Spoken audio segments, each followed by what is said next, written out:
Si tu ne connais pas cette histoire, il faut absolument que tu l'écoutes jusqu'au bout. Je pense que c'est l'une des histoires qui m'a le plus ému et marqué. Cette histoire qui s'est déroulée sous le califat de Omar ibn al-Khattab radiallahu anhu, un homme qui s'appelait Zayd, il avait un chameau qu'il aimait énormément. Alors qu'il était sur une terre qui n'était pas la sienne, son chameau s'est mis à manger de l'herbe qui était sur cette terre-là. L'homme qui était propriétaire de cette terre est alors arrivé et il s'est mis en colère et il a commencé à crier sur Zayd en lui disant « Qu'est-ce que tu fais là? C'est ma terre, tu n'as pas le droit de manger ici, ni ta bête. » Et il s'est mis à frapper le chameau de Zayd. Zayd est arrivé et a essayé de défendre sa bête contre cet homme-là et ils ont commencé à se chamailler, ils ont commencé à se battre au point où à un moment donné, dans cet affrontement-là, l'homme qui était propriétaire de cette terre-là est mort. Zayd, durant leur querelle, durant cette bagarre-là, eh bien, il l'a tué. Les frères du propriétaire de cette terre-là ont attrapé Zayd et l'ont ramené devant le Qadi. Et le juge n'était autre que Omar ibn al-Khattab radiallahu anhu. Et ils ont dit au commandeur des croyants, Ya Amir al-Mu'minin, il faut que tu rendes justice sur cet homme-là qui est Zayd, qui a tué notre frère, qui l'a assassiné. Alors, Omar ibn al-Khattab radiallahu anhu a posé la question à Zayd, lui a dit, est-ce vrai?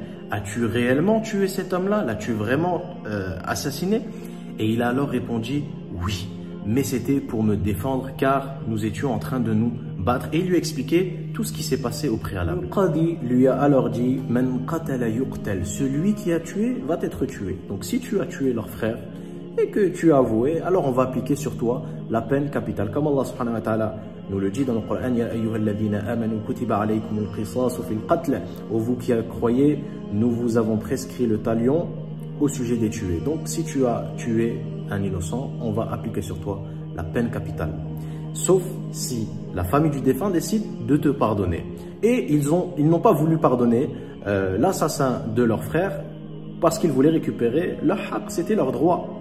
Zayd s'est mis alors à dire au Qadi, Ya ayyuha al-Qadi, laisse-moi rentrer chez moi, laisse-moi un délai, le temps de répartir mes richesses car mon épouse est malade, mes enfants sont en bas âge et laisse-moi récupérer de l'argent que j'ai, que je puisse leur donner, qu'ils puissent vivre après ma mort. Le juge s'est mis alors à se tourner vers l'assemblée qui était en train d'assister à ce procès-là parmi les musulmans et il a dit, la seule condition à laquelle je te laisserai partir, retourner auprès des tiens, le temps que tu répartisses ta richesse et que tu reviennes, c'est que quelqu'un parmi ces musulmans qui sont présents, qu'il y en ait un qui puisse se porter garant pour toi. Les croyants qui étaient présents ont dit, mais comment pouvons-nous nous porter garant pour une personne que l'on ne connaît même pas? Alors le juge a dit, comme personne ne te connaît, on va devoir t'exécuter sur le champ. Et c'est alors que s'est avancé un compagnon du nom de Abu Dhahr al-Ghifari.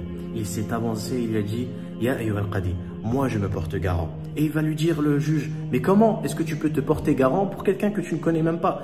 Il a dit, il est mon frère en islam et je crois en son récit qu'il ne l'a pas tué volontairement, mais qu'il l'a tué accidentellement durant leur querelle, durant leur bataille. C'est alors un véritable soulagement pour Zayd qui s'est tourné et qui a remercié Abu Dhahr et il lui a dit, je ne te demande qu'une seule chose en retour, Ya Zayd, c'est que tu sois de retour à l'heure avant que ce soit le moment de l'exécution, car si tu ne viens pas, comme c'est moi qui me suis porté garant, c'est moi que l'on va exécuter à ta place.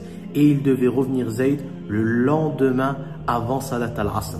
Ils se sont tous réunis le lendemain avant Salat al-Asr.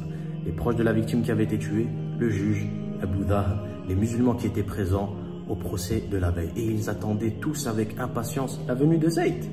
Il avait donné sa parole qu'il allait revenir, car Abu Dhahr, rappelez-vous, s'est porté garant pour lui. Et le temps commençait à se rapprocher de Salat al-Asr et le Qadi a regardé Abu Dhahr et lui a dit, malheur à toi, regarde, tu t'es porté garant pour une personne que tu ne connaissais pas et aujourd'hui tu vas être sacrifié à sa place. À ce moment-là, Abu Dhahr n'avait aucun regret de s'être porté garant de Zayd car il avait cru en lui et il s'est dit, c'est un musulman comme moi et j'ai cru en son histoire. Au moment où ils étaient sur le point d'appliquer la peine sur Abu Dhahr qui s'était porté garant sur Zayd, Zayd est arrivé et a commencé à crier en disant, attendez, attendez, je suis revenu. Et tout le monde était choqué. Cet homme-là qui avait cette capacité-là, cette possibilité de s'enfuir, eh bien, il est revenu pour qu'on puisse l'exécuter. Tout le monde était choqué, tout le monde était étonné, subhanallah. Et quand ils lui ont posé la question, le juge lui a dit, pourquoi est-ce que tu es revenu? Qu'est-ce qui t'a poussé à revenir alors que tu avais la possibilité de partir et de t'enfuir? Il a alors dit, j'avais peur que l'on dise que les musulmans ne tenaient plus leur engagement. Allahu Akbar. Et le juge s'est tourné vers Abu Dhahr et lui a dit, et pourquoi est-ce que toi, tu as décidé et tu as voulu te porter garant pour une personne que tu ne connaissais absolument pas?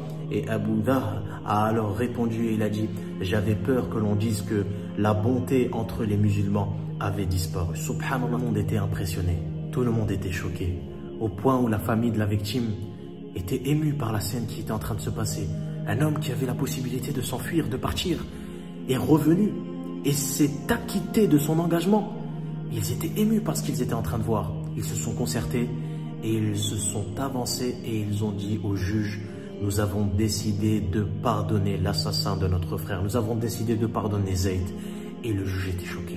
Et il leur a dit, pourquoi? Comment se fait-il? Qu'est-ce qui vous a poussé à lui pardonner? Ils ont alors dit, nous avons peur que les gens disent que les musulmans ne se pardonnent plus entre eux. Allahu Akbar. Subhanallah al-Azim. Cette histoire, elle a tellement de bénéfices que l'on peut en tirer et que l'on peut appliquer à notre époque. Wallahu a'lam.